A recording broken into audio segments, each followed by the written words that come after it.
When a human diplomat named Xyleran was sent to negotiate peace with the alien empire of Xyleran, he expected politics, not destiny. But one impulsive, human act changed everything. A single kiss shared with the youngest alien princess, born out of compassion and chaos. What should have been a fleeting moment of emotion became a declaration of ancient law. On Xyleran, a kiss isn't affection. It's bonding by bloodline. And by the law of the seven sisters, he wasn't just bound to one. He was now promised to all seven princesses, heirs of a dynasty older than human civilization itself. Dragged into a world of rituals, power struggles, and forbidden desires, Elias discovers that this ancient marriage law was created after a long-forgotten war.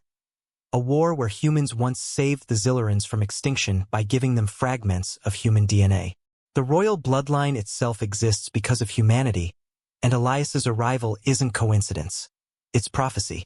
As he faces trials to prove his worth, the sisters begin to see the truth behind the myth, and some fall in love, while others plot his death. With rebellion rising and old empires crumbling, Elias must decide whether to obey their law or defy their entire civilization. His choice could unite two species, or start a new war between heart and blood. In the end, only one truth remains. He broke their law, but his humanity changed their destiny forever. The twin moons of Xyleran hung low over the palace gardens, pale and perfect like watchful eyes. The air shimmered with a faint violet mist, heavy with the scent of iron and flowers that only bloomed once every 1,000 nights. Elias Varran stood at the edge of the balcony, hands gripping the cold stone rail, watching the city's lights ripple across the horizon like waves of gold. Somewhere beyond those glowing spires, 1,000 alien eyes whispered about him. The first human diplomat to stand before the royal family of Xyleran in 5 centuries. And the last one if the council had its way. He was exhausted. Days of negotiation had left him hollow, each session colder than the one before. The Xylerans were beautiful, yes, tall, pale-skinned, with eyes that shimmered like liquid mercury. But they spoke in riddles, their emotions sealed beneath layers of ritual and law. Every word was weighed, every breath political. To them, humanity was still a primitive race of flame and steel, a necessary ally, but never an equal. Elias had tried to bridge that gulf, to bring warmth into their icy grace. But tonight, something in him cracked. The youngest princess had followed him. He hadn't heard her at first. Her steps were soundless, her presence soft, like starlight brushing against shadow. When he finally turned, she was standing there. A figure wrapped in silver robes, her hair gleaming like a waterfall of frost. Her name was Lyri, the 7th daughter of the 7 sisters. The youngest, the quiet one, and the only one who dared to speak to him without a translator. "You shouldn't be alone," she said in that melodic voice that seemed to echo twice before fading. "Not after what my sisters said today." Elias sighed. "I needed air. Your court doesn't make diplomacy easy." "Because they don't trust you," she replied softly. "Because they don't trust themselves." He turned fully toward her, searching her eyes. "And you? Do you trust me?" Her lips curved, not quite a smile, but close. "I don't know. But I believe you feel too much for someone trained to speak so carefully." He almost laughed, but something in her tone stopped him. There was sadness there, deep and human, though she wasn't. For a long moment, they just stood there in silence, the wind tugging gently at her robe. From somewhere far below, the city's night song rose, the low hum of living metal, the soft pulse of energy towers feeding the skyline. It was alien yet beautiful. "You know," Elias said quietly, "on Earth, when we finish a difficult day, we share a drink, or a story, or just a moment that reminds us we're still alive." She tilted her head. "And what do you share when you fail?" He exhaled, half smiling. "Regret." Her gaze softened. "Then share one with me." He wasn't sure what came over him. The exhaustion, the loneliness, or the way her eyes held that unspoken ache. But when the wind shifted and her robe brushed against his arm, something in him reached out. He stepped closer, just enough to feel her breath tremble. She didn't step back. The space between them disappeared like mist under sunlight. "Leary," he whispered, "if your people knew, they already watch," she murmured, eyes bright. "They always watch." He should have stopped. He should have remembered every rule of alien decorum, every treaty clause about physical contact between diplomats and royalty. But he didn't. He only saw her, fragile and fierce, her heartbeat echoing against his. And before thought could catch up to feeling, he leaned forward and kissed her. It wasn't passion. It wasn't possession. It was the kind of kiss that said, "I see you," the kind that came from empathy, not desire. For a single breath, the universe stood still. Then the world broke. A thunderous sound filled the air, a vibration like crystal shattering through the bones of the palace. The garden lights flickered red. Somewhere above, alarms began to howl in harmonic tones. Leary's eyes went wide, her silver pupils fracturing into 7 shards of light. She gasped, staggering back as an energy mark flared across her wrist, a spiral of crimson flame that burned without heat. "No," she whispered, staring at it in horror. "No, it cannot be." "Leary." Elias reached out, but she stepped away, trembling. "You touched me," she breathed. "You kissed me. By the law of bloodlines, by the covenant of the 7, you are bound." "I don't.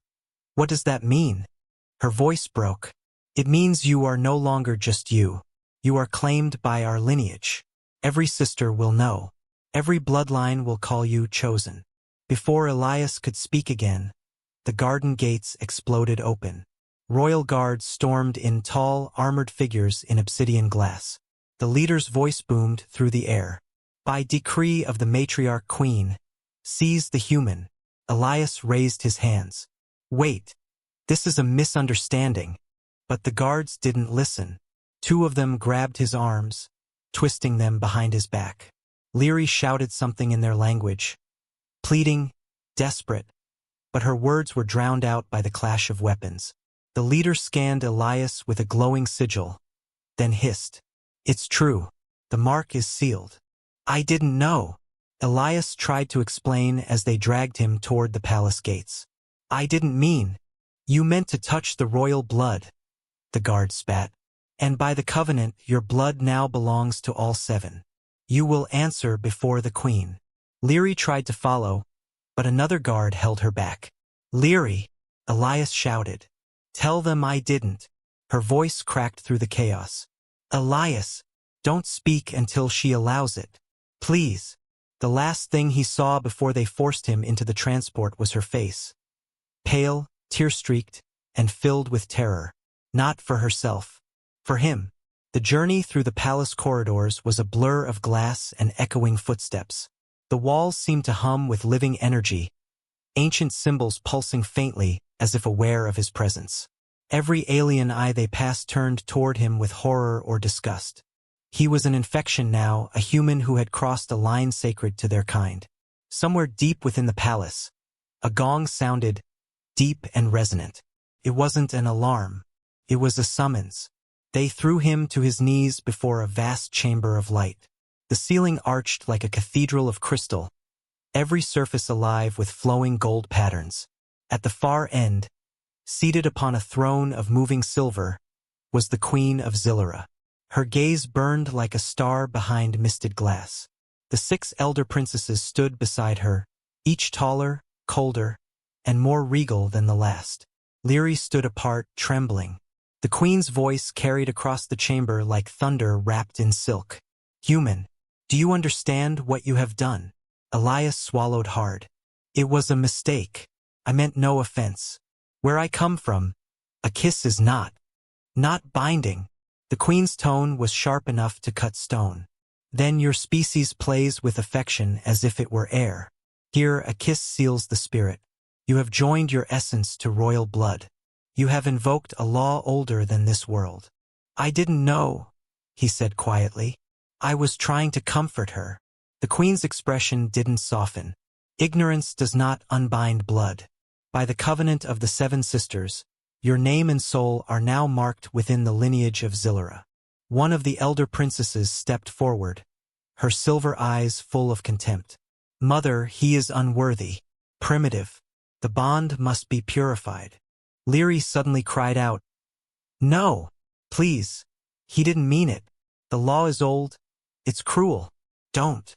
"Silence, child," the queen snapped. "You know what the law demands." Then her gaze fell back on Elias, heavy and final. "You will remain in the royal chambers until the tribunal decides your fate. Should the bond prove true, the law will claim you for all 7 of my daughters. Should it fail, your blood will be spilled to cleanse the covenant." Guards seized him again. He didn't resist. He only looked at Leary one last time as they dragged him away. Her lips trembled, and through the shimmer of her tears, he thought he heard her whisper, "I'm sorry. I didn't want this." The doors closed behind him with a sound like thunder. And somewhere in the silence that followed, the ancient palace whispered. One human kiss had just changed the fate of 2 worlds. The palace walls hummed softly as if whispering the secrets of the galaxy. Elias lay awake on the stone slab they called a bed. His wrists still ringed with the faint shimmer of containment cuffs. The air in his chamber tasted metallic, like lightning waiting to strike. Every sound in this place seemed alive, from the slow breathing of the bioluminescent walls to the rhythmic pulse that echoed faintly through the floor. Xyleran wasn't built. It was grown. Even their prisons were living things. He'd been there for hours, maybe days, he couldn't tell. His translator implant had gone dormant, leaving him with only fragments of alien voices echoing from beyond the shimmering barrier that sealed his room. Sometimes he thought he heard her, the youngest princess, Leary, pleading softly somewhere in the distance. Other times, he thought he heard the guards whisper his name like a curse. When the barrier finally flickered open, he sat up fast. A figure entered, tall, regal, cloaked in liquid silver. The faint scent of ozone followed her, sharp and cold. Her skin gleamed like pale quartz, her eyes lined with faint traces of gold circuitry that pulsed when she spoke. "I am Princess Xyleran, first of the 7 sisters," she said, voice smooth but carrying an edge. "You stand accused of invoking the covenant of lineage." Elias forced himself to his feet, though his legs trembled. "If that's your way of saying I made a mistake, then yes, I did. But I didn't know your customs. I didn't mean harm." "Intent," she said, tilting her head, "is irrelevant to law." He frowned. "Then maybe your law needs to evolve." That earned him a long silence. Her eyes, bright as molten glass, studied him like one might study a rare insect. "You speak boldly for one already condemned." "I speak like a human," he replied evenly. "And where I come from, we don't destroy people over affection." Xyleran's lips curved, faint amusement breaking her cold composure. "Affection," she repeated almost to herself. How small that word sounds when you use it to explain what you've done. You didn't just kiss my sister, human. You awakened a binding that predates our empire. By law, you are now linked not only to her, but to all 7 houses through her bloodline. He blinked. "What does that even mean?" "It means," she said, stepping closer, "that the blood recognizes you. You are bound to Leary, and through her to each of us. The law of the 7 sisters demands that any male who joins with one must complete the union with all. To deny even one is to commit treason against the crown itself." Elias's voice caught. "You're telling me if I refuse, I'm guilty of treason? Punishable by dissolution," she said softly. He hesitated.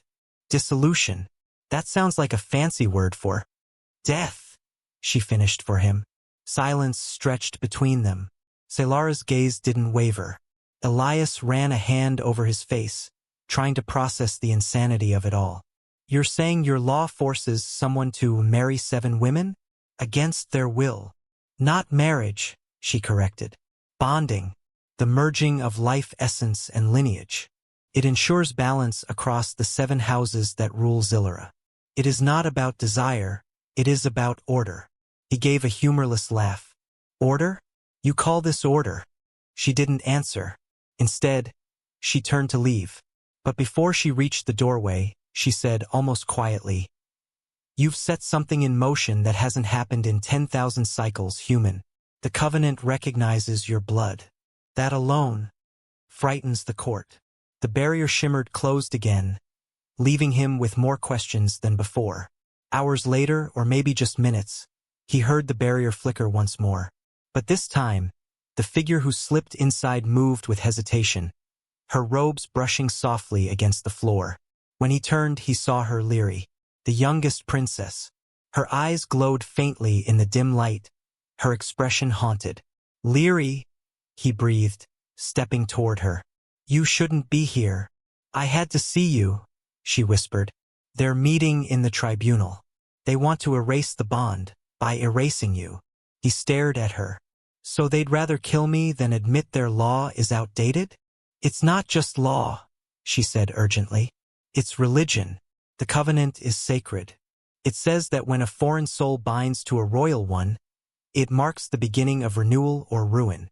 "Renewal or ruin," Elias repeated softly. "They really like their dramatic choices, don't they?" She didn't smile. "You don't understand. If the bond is real, it means your essence, your humanity, can merge with ours. That hasn't been possible since the First War." He frowned. "First War? Long ago," she said, lowering her gaze.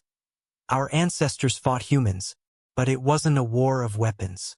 It was a war of blood and creation. We were dying. Your kind gave us something in that war, genes that rebuilt us.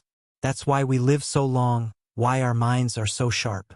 But the Covenant was made to prevent that union from happening again. It was said that if human and Xyleran blood ever mixed again, our world would either ascend or burn." Elias felt a chill crawl down his spine. "So my kiss triggered that prophecy?" Leary looked up at him, eyes shimmering. "It's more than prophecy. The mark on my wrist, the crimson spiral, it's proof the bond is real. That's why they're afraid. You're not supposed to exist, Elias. Not in their design." He stepped closer, his voice low. "What do you believe?" Her answer came in a whisper barely above breath. "I believe you weren't meant to die for something you didn't understand." Their eyes met, and for a moment, everything else, law, prophecy, fear, fell away. She reached up as if to touch him, but the barrier between them shimmered faintly, reminding her that even this brief rebellion had limits. "Leary, listen," he said urgently. "If your laws say I'm bound to you, and your sisters, then maybe there's a way to use that. To talk to your mother. To reason." She shook her head. "My sisters will never allow it. Xyleran already called for the right of truth. If the bond holds, the law will demand you complete it." "Complete it?" he asked warily. "To bond with each of us," she said. "One by one. Each ritual opens a connection between our houses and your essence. It will either strengthen the empire or destroy it." He stared at her, stunned. "You mean I have to?" "Yes," she said, cutting him off, her voice trembling. "And refusal means death." The words hung in the air like a blade. "I'll talk to your mother myself," Elias said. "There has to be another way." "She won't hear you," Leary whispered. "She only listens to the lawkeepers, and the eldest sister speaks for them now." Xyleran. The memory of her cold eyes came rushing back. He clenched his fists. "Then I'll make her listen." Before she could reply, a sharp tone cut through the chamber. Leary froze. "They know I'm here." The barrier began to pulse with warning light. She looked at him one last time, her voice breaking. "If they decide your fate tomorrow, don't fight. Not yet. The law can kill those who defy it, but it can't touch those who fulfill it. That's your only chance to live." Then she was gone, vanishing through the dissolving light just as the guards stormed in. Elias stood there, heart hammering, as they shackled him again. He didn't resist this time. He was too busy thinking. Thinking about a law that bound love to death. Thinking about the woman who risked everything to warn him. Thinking about how, for the first time since he arrived on Xyleran, humanity's greatest weapon wasn't its ships or its guns. It was him. And when the tribunal doors opened the next morning, and the 7 thrones of the royal sisters shimmered in their terrible beauty, Elias walked forward, not as a prisoner, but as someone who had finally decided that if humanity was going to be written into alien law, He'd make sure the story ended on his terms. But above, unseen behind the high glass of the throne room, the queen watched in silence. And next to her, Lyri's trembling hands clutched the edge of her gown, as a single thought echoed in her mind. If the bond truly lived, then the universe itself might never be the same again. Under the glass dome of the Xyleran trial hall, 1,000 eyes watched as the human was led into the arena. The walls shimmered with living light, breathing softly like a giant creature holding its breath. He could hear their whispers, the outsider who kissed a princess, the lawbreaker who dared touch royal blood. The youngest princess, Xyleran, sat hidden behind a silver veil, her eyes glistening with fear and something else, guilt. She knew the trials weren't meant to test strength. They were meant to kill him. The high matron's voice rang out, smooth as liquid metal. By decree of the law of bloodlines, the human will undergo the 7 trials to prove his right of binding. Should he fail even one, his blood will be erased from our soil. He tried to speak, to explain that the kiss had been a misunderstanding, but the guards shoved him forward. A pulse of light surged from the arena floor. The first trial began. Columns of crystal rose around him, each glowing with alien runes. A disembodied voice whispered in his mind, "Show the courage of your kind." The air thickened, and a massive beast materialized, a creature of glass and sinew with 7 glowing eyes. The human grabbed a shard of fallen crystal and braced himself. Every strike he landed cracked the beast's armor, but every hit it returned nearly broke his bones. Still, when the creature lunged toward the youngest princess's viewing platform, he didn't hesitate. He leapt between them, driving the shard deep into the creature's chest. When the beast dissolved into mist, a murmur spread across the hall. The first trial had never been meant to test defense, only domination, and yet he had risked his life to protect. The sisters exchanged glances, silent but shaken. The second trial tested empathy. 7 pools of liquid light appeared, each holding a vision. One of his home, Earth, burning in silence. One of children crying in ruins. One of Xyleran, chained and bleeding. The voice whispered again, "Choose one to save." He looked at the visions, then at the veiled princess. Slowly, he said, "None deserve to be left behind." Then he walked straight into the center of all 7 pools. Pain ripped through him like electricity, but the pools fused into one blinding sphere, a single light. The high matron rose in disbelief. He united the choices. The last trial was of strength, but not the kind they expected. He faced the eldest sister, Xyleran, known for her telepathic cruelty. She tried to break his mind, showing him every fear and every failure he had ever known. He saw his dead brother, the wars he couldn't stop, the friends he'd lost in the void. She whispered, "You have no bloodline, no legacy. Why should you live?" And through the tears and trembling, he smiled. "Because humanity doesn't need one. We fight for what we love, not for who we're born to." For a moment, the hall was silent. Then, as Xyleran stumbled back, she felt something in her chest she hadn't known in centuries: warmth. The high matron's voice trembled for the first time. "The human has passed the trial of bloodlines." The crowd roared, half in awe, half in fury. The youngest princess hid her face, tears spilling beneath her veil. But when she looked up, she met his eyes through the haze. And in that moment, both knew something irreversible had begun. Something stronger than law, older than empire. But in the shadows behind the throne, a figure in dark robes leaned forward and whispered to the high matron, "He must not survive the next phase. The prophecy cannot be fulfilled." The matron's hand tightened around her staff. "Then begin the binding ceremony. Tonight, the human's blood will either join the throne or stain its stones." The Queen of Xyleran sat upon a throne woven from living metal and starlight, her presence alone commanding silence across the vast chamber. The human stood before her, his body bruised from the trials, but his gaze steady. The air was heavy with perfume and tension. 7 veiled princesses stood behind their mother like living jewels, each radiant, each dangerous. The queen's voice rolled through the hall like thunder wrapped in velvet. You have survived what no outsider ever has. You carry courage and the taint of affection. So I offer you a choice. Marry all my daughters, seal the bond between our worlds, and be written into the royal bloodline, or be executed at dawn for violating sacred law. The human felt the words like a blade between his ribs. Marriage to all seven? It wasn't a union. It was a sentence dressed as peace. He saw Xyleran, the youngest, her eyes begging him not to speak. But he stepped forward anyway, his voice low, trembling but clear. If you ask me to make that choice, Your Majesty, I need to know who I'm choosing for. Not for the law, not for politics, for them, for me. A murmur rippled through the court. The queen raised a delicate eyebrow. You wish to speak with each of my daughters before sealing your fate? He nodded. Then so be it, she said, eyes glinting with curiosity. But know this, human, each will show you her truth, and in truth lies danger. The first to step forward was Xyleran, the eldest. Her eyes were like molten silver, and her voice echoed within his skull. You don't understand what our bond means, she said softly. Our kind merges minds, not hearts. If you wed me, your thoughts will never again be your own. She reached out and brushed his temple with her fingers, and for a heartbeat, he saw her mind.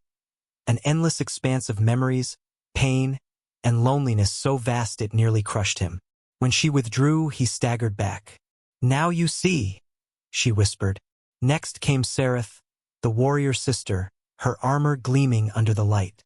I respect strength, she said flatly, but weakness in our world is death. If you choose me, I will protect you, but never love you. Can you live with that? He didn't answer. He couldn't. Then came Lyra, the scientist among them. Her eyes were kind but sad. You don't belong here, she said gently, touching his wrist. Our physiology isn't meant to bond with humans. The law is ancient and cruel. But if you marry us, maybe you can change it. Maybe that's why fate brought you here. The fourth and fifth sisters were twins, speaking in perfect harmony. We see futures, they said, circling him. One where your bloodline burns the stars, and one where it saves them. We do not know which is real. But we know this, you will not live long enough to see both. Their laughter was soft, but it chilled him more than any threat. The sixth, Alenia, said nothing at all. She simply stared, tears sliding down her cheeks. When she finally spoke, her words were almost a prayer. I dreamed of you before you came, and in every dream, you die for us. Then, at last, Xyleran stepped forward. The youngest, the one whose lips had started all of this. She stood trembling, hands clasped before her. I never meant for this to happen, she whispered. You saved me in the trials. You risked your life. I would rather see you free than bound to me in chains of law. Her voice cracked. Run. Tonight. Before the dawn. The queen watched silently as her daughter spoke, her expression unreadable. When the last fell silent, she rose. You have heard them all, she said. Now decide. The human drew a slow breath. Every instinct screamed at him to run, but something deeper, something older, held him still. Before I decide, he said carefully, I need to know what you truly want, Your Majesty. Peace between our worlds, or control over mine? The queen smiled faintly, but her eyes hardened. The difference, she said, is in who survives the wedding. The torches flickered. Somewhere in the distance, a door sealed shut with a hiss. The sound was unmistakable, the beginning of the binding ceremony preparations. He turned to Xyleran, her eyes wide with panic. What happens if I refuse? He whispered. Her voice trembled. Then you'll never make it to dawn. And in that instant, he realized this wasn't a marriage negotiation.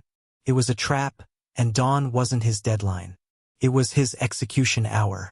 The night after the queen's decree hung heavy over the palace, wrapped in a silence that felt too deliberate. The human had been granted quarters in the East Wing, a gilded prison disguised as hospitality. Every door was guarded, every corridor watched. But what unnerved him most wasn't the guards or the laws. It was the feeling that something within those walls was waiting for him. He sat near the tall glass windows, staring at the alien moons drifting across the sky like white fire. His thoughts kept circling back to Elira's voice. Run before the dawn. Yet something told him running wouldn't end it. The law, the trials, the Queen's bargain.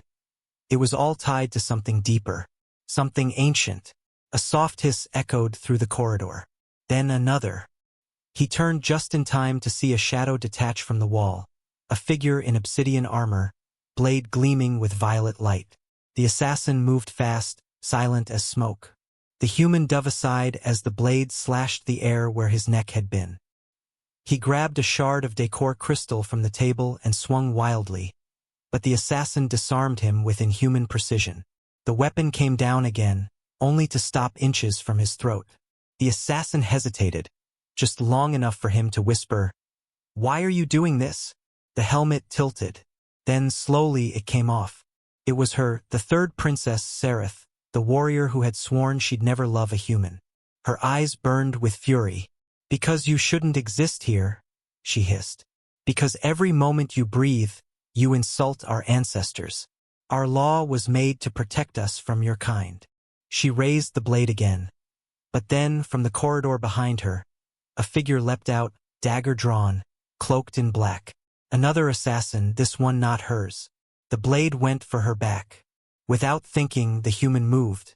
He threw himself forward, shoving her out of the way. The dagger plunged into his shoulder. He barely felt it as he tackled the attacker, wrenching the weapon free and driving it into the intruder's chest. The hall erupted in alarm as guards rushed in, weapons drawn. Sereth stared at him, stunned, as he bled onto the glass floor. You saved me," she said softly. He winced, clutching his arm. "Couldn't let you die for trying to kill me. That would have been awkward." She didn't smile, but she didn't move either. Her blade fell to the ground. "The assassin wasn't one of mine," she whispered. "That mark on the blade. It's the High Matron's sigil." Her eyes flicked toward the body, realization dawning. This wasn't an execution. It was a silencing. Later, in the palace infirmary, Sereth stood by his bedside as healers wrapped his shoulder in glowing silk. She said nothing for a long time, just watched him breathe. When she finally spoke, her voice had lost its sharp edge. "You don't even know why you're in this mess, do you?" He looked up. "Because I kissed the wrong girl?" Her gaze darkened. "No, because our ancestors feared yours. The law of the Seven Sisters was never about love or honor.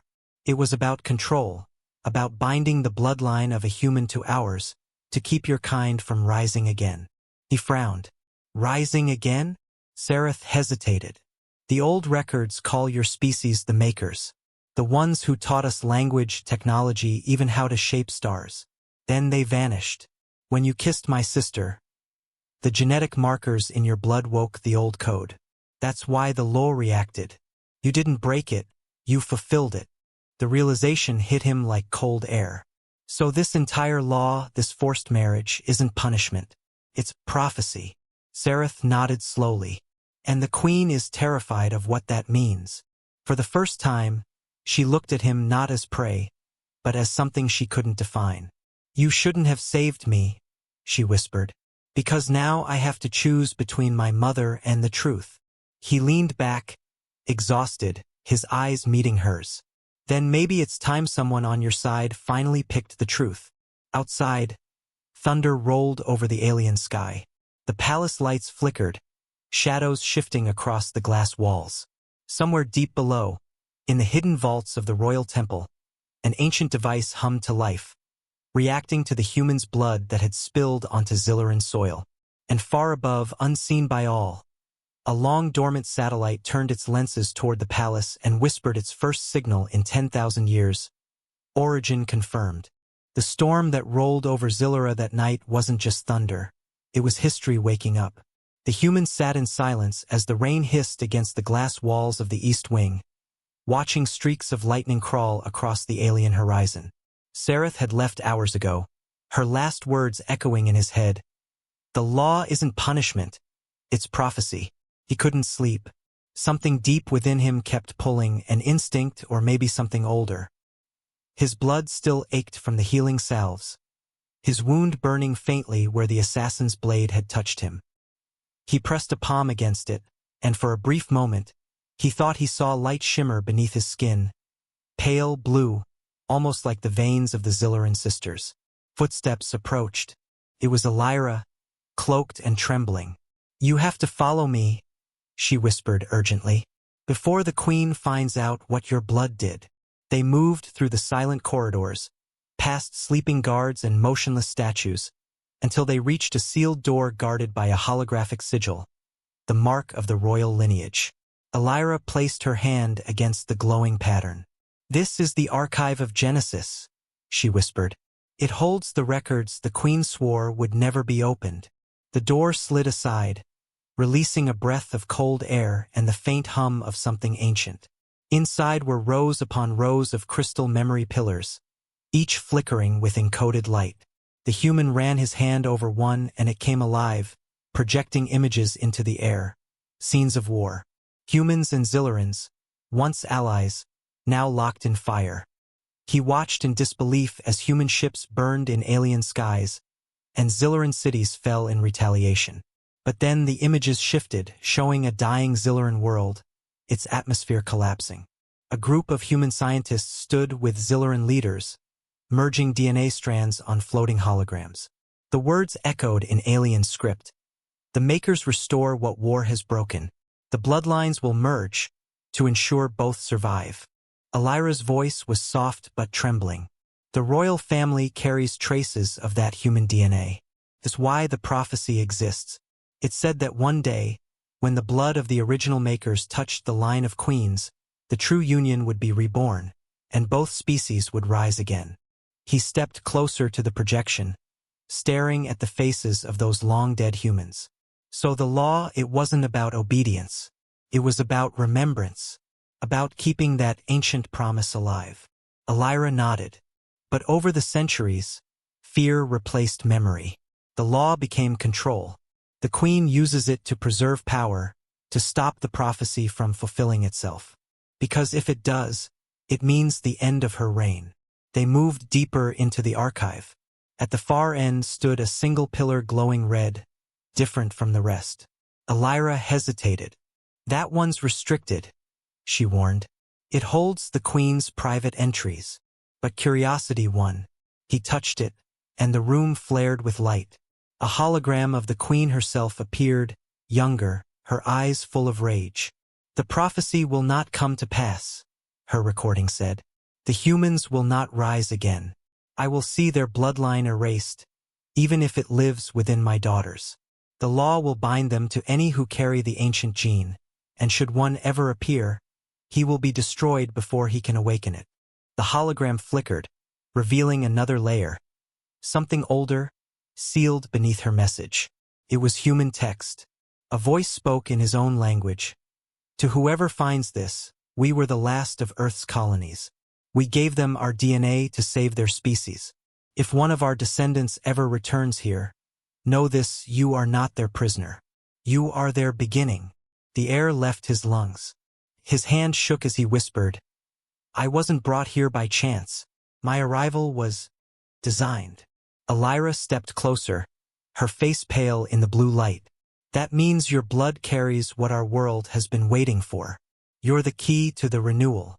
But before he could respond, the ground trembled. The archive lights dimmed. A metallic voice echoed through the halls. "Unauthorized access detected. Lockdown initiated." The door behind them sealed with a deafening clang. Xyleran grabbed his arm. "She knows we're here." Above, the crystalline ceiling began to fracture. Guards' footsteps thundered in the distance. He turned to Xyleran, their faces inches apart, hearts pounding in the flickering light. "If this prophecy is real," he said breathlessly, "then we can't run from it anymore." She nodded, eyes glinting with both fear and resolve. "Then we make it real." As they fled deeper into the collapsing archive, the last pillar, the red one, flickered again. A final message appeared for no one to see. a map of 7 glowing stars forming a symbol that matched the mark beneath the human skin. And then, for the first time in 10,000 years, the Xyleran homeworld whispered an ancient name, one not spoken since the makers vanished: humanity. The palace no longer felt like a throne of power, it felt like the heart of a storm. The humans' discovery in the archives spread through Xyleran like wildfire. Within hours, whispers became chants, and chants turned into open defiance.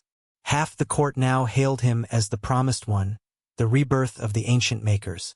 The other half, the queen's loyalists, called for his head. The grand halls once filled with ceremony now echoed with the sound of armored boots and breaking glass. From the balcony of the East Tower, he watched the chaos below. Crowds of citizens gathering under banners marked with the symbol that had once burned beneath his skin. 7 stars, linked by a single line. It had become the sign of rebellion. He didn't ask for it. He didn't even want it. But the people had chosen. Behind him, the 7 princesses argued in sharp, layered voices. Velthera, the eldest, wanted to use his existence as leverage. "The queen's reign is over," she hissed. "With him, we can control the throne and reshape the empire." Sereth, her armor blood-stained from skirmishes outside the palace, slammed a fist against the table. "Control? You mean enslave him again? Haven't we done enough?" Lyra, the scientist's sister, stood apart, eyes fixed on the map of glowing constellations projected above the table. "He carries the genetic key to our survival. But if the prophecy activates fully, it will change everything. Our biology, our power, maybe even our minds." Then softly Lyra spoke. "And what about love?" The room fell silent. "You all talk about destiny, about what he means. But what if he's just him? What if all he ever wanted was to be free?" The human turned toward her, their eyes meeting for the first time since the archives. "You think I have a choice in this?" he asked quietly. "Half your world wants me dead. The other half wants to worship me. I just wanted peace." Lyra took a hesitant step closer. "Then maybe peace begins with us." But before he could answer, the chamber doors burst open. An envoy stumbled in, wounded, his armor cracked. "The Queen's Guard has declared martial control. They're executing anyone carrying the symbol of the 7 stars." Sereth cursed under her breath, grabbing her blade. Velthera turned to the human, her eyes sharp. "You wanted to speak with each of us before deciding, remember? Then decide now. Will you lead this world, or let it burn?" He hesitated. Every instinct screamed to run. But something inside him, something ancient, pulsed in his veins. "If I lead," he said slowly, "then it won't be with fear. It'll be with the truth." Later that night, as the sisters prepared their factions, Lyra found him alone in the crystal garden where they had first spoken. The bioluminescent petals shimmered like dying stars around them. "Why do you still fight for us?" she asked softly. "After all this?" He smiled faintly. "Because once, on a broken planet, a human scientist gave your people a chance to live. I think I just inherited that promise." She looked down. "Do you love me because of that promise? Or because of me?" He didn't answer right away. Instead, he reached out, his hand trembling slightly as it brushed hers. "I don't know what this law is anymore," he whispered. "But I know when I look at you, I forget about it." The air shimmered faintly around them, the same strange light that had flared in the archive. Their touch wasn't just warmth. It was energy, merging for an instant like 2 living stars crossing paths. Lyra gasped, pulling back. "Your blood." It reacted to mine again. He looked at his hand, glowing faintly blue. "Then maybe the prophecy isn't about the past," he said. "Maybe it's about what we're becoming." Before she could respond, a sudden explosion shook the ground beneath their feet.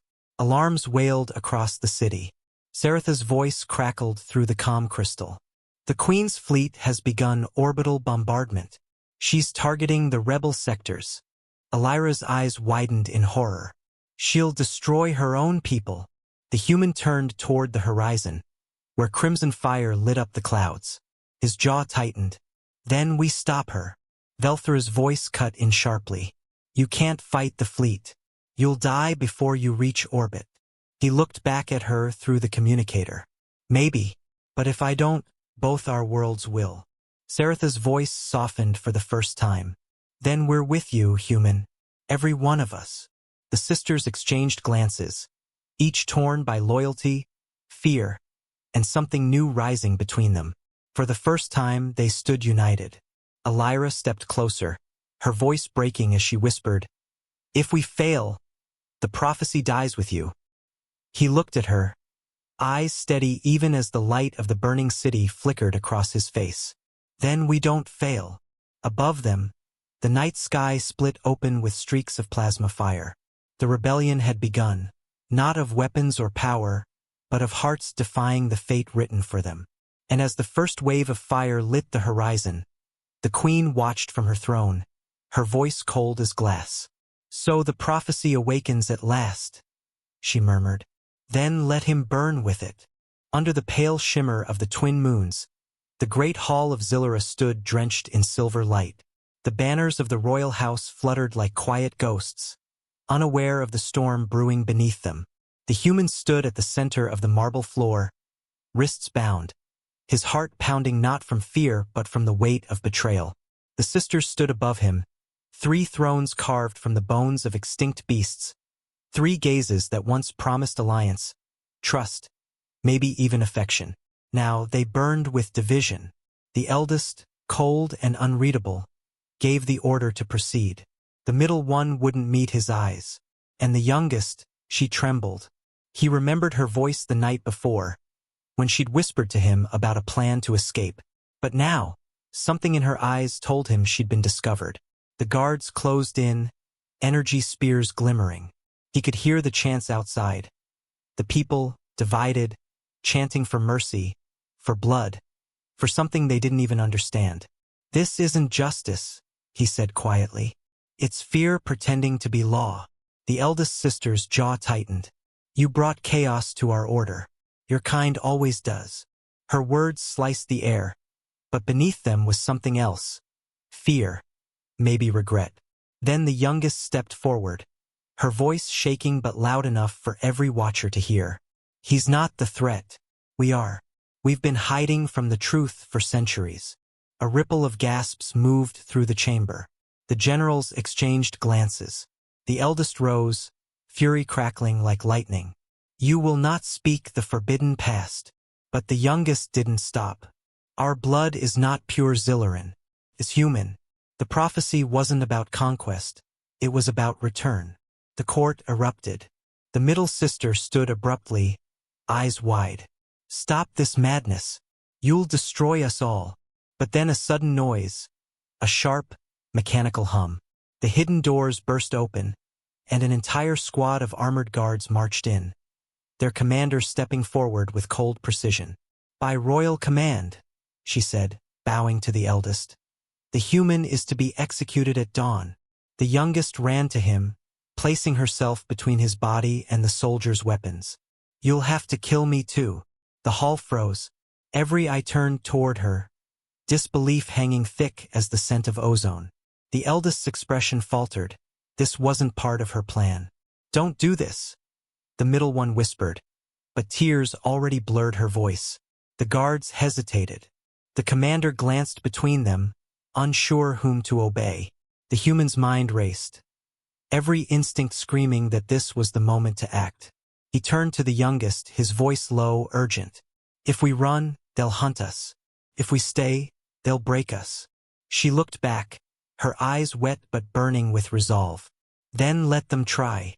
Suddenly, an explosion tore through the upper balconies. Shards of crystal and gold rained down as smoke filled the hall. The people outside screamed. Someone had sabotaged the royal defense grid. The power flickered, throwing the palace into chaos. He grabbed her hand, and together they ran through the confusion, past burning banners and collapsing pillars. Behind them, he could hear the eldest shouting commands, the middle sister calling his name. Half plea, half regret. As they reached the outer corridor, the youngest stopped suddenly, staring at the distant towers. "Wait, look!" Across the city skyline, Lights were flickering, thousands of them. It wasn't just the palace. The rebellion had begun. Ships were rising into the night, banners of resistance unfurling against the black sky. He turned toward her, realization dawning. Someone planned this. Her breath caught. "It was my sister," she whispered, voice breaking. "She betrayed us to save the throne." And then a shadow moved behind them. Before he could turn, a cold voice whispered from the dark. "No, I did it to save you." The middle sister stepped out, eyes glistening, a blaster trembling in her hands. The youngest froze. "You don't understand." But she didn't finish. A single flash lit the corridor. The sound echoed like thunder. The human dropped to his knees beside the youngest as she fell, her hands still reaching for him, her lips forming his name but no sound coming out. The middle sister's weapon shook, her tears mixing with the smoke. "I had no choice," she whispered, though even she didn't believe it. And then the palace alarm screamed, and the soldiers closed in. The human looked up slowly, his eyes burning through the chaos. "You just gave them a war," he said. The smoke swallowed them all as the flames spread, and somewhere beyond the noise, the prophecy began to stir again. Its next line still unwritten, waiting for the blood of both species to decide how it would end. The dawn rose red, not from the sun, but from the burning palace that painted the sky in blood and smoke. The once proud capital of Xyleran now lay under siege, its golden towers crumbling as plasma fire streaked across the heavens. From the highest balcony of the broken spire, the human stood beside the youngest surviving sister, armor cracked and blood smeared across his face. Below, the rebel banners, half human symbols, half alien crests, rippled together in the smoke-filled wind. They were outnumbered, cornered, but unbroken. Everywhere, the sound of war howled. Metal against metal, screams drowned by the roar of engines. The prophecy, once whispered in temples and mocked in the halls of power, now lived in every dying breath. The one who carries the human heart will decide the fate of two worlds. The human had never asked for that role, but the universe didn't care. Destiny had already chosen its weapon. He shouted orders to the soldiers, humans who had landed through old, forbidden portals, and Xylerans who had turned against their empresses. Together they fought not for conquest, but for truth. The air shimmered with heat and plasma blasts, and through it all the human moved like someone born for war. The youngest sister fought beside him, her once regal robes now torn into battle garb, her crown replaced by a streak of soot. "They'll come for the throne room," she warned, deflecting a strike from an enemy blade. "Then we go there first," he replied. "If we control the heart chamber, we control the prophecy." She hesitated. "You mean the blood oath seal?" Her voice trembled at the name. Few alive had ever seen it. The seal was ancient, predating even the royal line. It was said to be made from both human and Xyleran blood, fused during the first war that joined their races. The seal decided rulers. It decided survival. And now it was awakening. They pushed through the burning corridors, the scent of ozone and scorched metal filling their lungs. Corpses lined the halls, both human and alien. Every death weighed on him, but he couldn't stop now. The prophecy's words echoed in his mind. Only through shared blood will the new dawn rise. They reached the throne room, or what was left of it. The ceiling was split open, the stars above glinting like silent witnesses. And there, on the shattered dais, stood the eldest sister, her armor black as void, a scar running down her cheek. Beside her loomed the alien generals, their eyes cold with devotion. "You were never meant to rule," she hissed. "You're a contamination." The human raised his weapon, but she didn't flinch. "Do you know what that seal really is?" she said, stepping aside. Behind her, the blood oath chamber pulsed like a living thing. A great crimson orb suspended in ancient machinery, dripping with energy that seemed almost alive. "It doesn't crown kings. It rewrites species." The youngest gasped. "That's why you wanted him dead. You were afraid it would choose him." The eldest smiled bitterly. "No, I was afraid it would make him one of us." A blast ripped through the chamber as the rebels stormed in. The generals fell, the walls cracked, and the blood oath seal began to awaken. Tendrils of red light slithered through the air, wrapping around the human's body. He felt it burn, not pain but memory. He saw flashes. The first humans who had come to Xyleran generations ago, the desperate pact made to save both species from extinction, and the curse that followed, no union between them ever again. Until now, the eldest screamed and lunged forward, but the youngest intercepted her. The two sisters clashed, blades sparking in the red light. The human fell to his knees as the seal's energy pierced his skin, seeping into his veins. The voice of the machine whispered in his mind, ancient, alien, human all at once. Will you bind or will you break? Will you choose blood or truth? He looked at the youngest, struggling against her sister, and at the soldiers dying around them. He thought of the centuries of lies, of the humans who were erased from their history, of the love that defied the law. And he made his choice. He thrust his hand into the heart of the seal. The orb shattered. Red light exploded outward like a supernova. Every warrior in the palace froze as the wave hit them, burning through armor, through flesh, through fear. When the light faded, silence followed. The eldest fell to the floor, eyes wide in shock. Her veins glowed faintly with red, her Xyleran markings turning human for an instant before fading. The youngest staggered toward the human, her hands trembling. "What did you do?" He looked up at her, his voice weak but steady. "I ended the bloodlines. There's no human, no Xyleran, just us." A tremor shook the palace. The blood oath chamber began to collapse, energy cores overloading. He pulled her close as the ceiling started to cave in.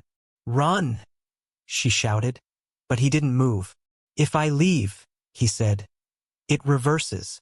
The seal will choose again." Tears streaked down her soot-stained cheeks. "You can't." He smiled faintly. "I already did." She screamed his name as the light swallowed him, his silhouette burning into the collapsing throne room. The rebels outside saw the explosion bloom across the sky, a crimson wave that rolled over the city, then softened into dawn. When the smoke cleared, the palace was gone. The rebellion stood silent among the ruins. And from the ashes, one figure emerged, the youngest sister, her eyes no longer alien but glowing faintly human. She touched her chest, feeling the echo of his heartbeat inside her. The prophecy was fulfilled, but its meaning had changed forever. The one who carried the human heart would not just decide the future. She would be the future. And as the first light of morning broke through the dust, a shadow moved in the distance, watching her unseen. A voice carried on the wind, soft and impossible. "The seal isn't done yet." The palace burned like a dying sun. The sky of Xyleran was split with smoke and fire, a crown of ruin over the broken world. Beneath it all, deep inside the collapsing throne hall, the human limped forward through the wreckage, one arm dragging, one eye clouded by blood. He could barely breathe, yet he kept walking, toward the one who had started it all. The alien queen waited for him among the flames, her silver robe scorched and torn, her eyes glowing with something between fury and grief. Around her, the shattered thrones of her daughters lay scattered across the marble floor. "So," she said quietly, "the prophecy was true. The human heart would bring the end of my reign." He stopped a few feet from her, the heat rippling around them. "No," he said, voice hoarse. "It wasn't meant to end your reign. It was meant to end the chains you called love." The queen stepped closer, the floor cracking under her weight. "You destroyed the blood oath seal. You broke the law that bound my daughters to me. You erased the bloodlines that protected our world from chaos." Her tone trembled, a crack of fear beneath the pride. "Do you even understand what you've done?" He looked past her, at the burning skyline where alien and human soldiers fought side by side to extinguish the last fires. "I saved them," he whispered. "Not from you, but from the idea that love is law." The queen's expression hardened. "Then you've doomed us all." Lightning struck the ruins above them, raining molten glass. She lifted her staff, energy swirling around her like a storm. He didn't raise his weapon. He only stepped forward, closer. "If you kill me," he said softly, You'll prove everything I said was right. The queen hesitated. For a heartbeat, she saw him, not as the enemy, not as the anomaly that defied her traditions, but as the same creature who had once saved her people long ago, the same human spirit her ancestors had feared and loved. Her voice broke. You would give your life for them? Even for me? He smiled faintly, blood running down his chin. I already have. Her hand trembled as she lowered the staff. The flames behind her grew brighter, curling around the shattered symbols of their history. Then what becomes of Xyleran? She asked. Something new, he said. Something you and I could never imagine. A massive explosion shook the ground, and the queen stumbled. The human reached out to steady her, and in that moment, something ancient in the blood oath remnants still clinging to her skin recognized him. A light spread through her veins, merging with his touch. For the first time in centuries, human and Xyleran blood flowed as one. She looked up at him in awe. You weren't the destroyer, she whispered. You were the bridge. The palace collapsed around them, and the two vanished in the inferno. Days later, the fires went out. The youngest princess stood on the edge of the new dawn, the ruins smoking behind her. Her sisters gathered beside her, scarred but alive. None spoke of their mother's last stand, only of the promise the human made. He had vanished into legend, the one who ended the dynasty so life could begin again. Years passed.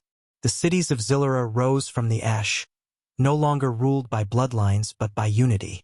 The youngest princess became queen, not by inheritance, but by choice.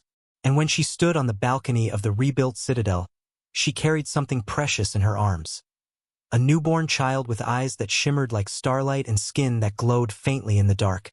A blend of both worlds. The people knelt when they saw her, not out of fear, but reverence. Who is she? Someone whispered. The queen smiled. The end of an old world, she said softly, and the beginning of ours. In the distance, on the horizon where the twin suns met, a shadow lingered for a moment. Familiar, warm, human. She turned her head, heart pounding, as if she could feel him there still. A whisper drifted through the wind, gentle and certain. You kept the vow. She smiled through her tears. Always. The twin suns rose, bathing the newborn in gold. And for the first time in 1,000 years, Xyleran's dawn felt human.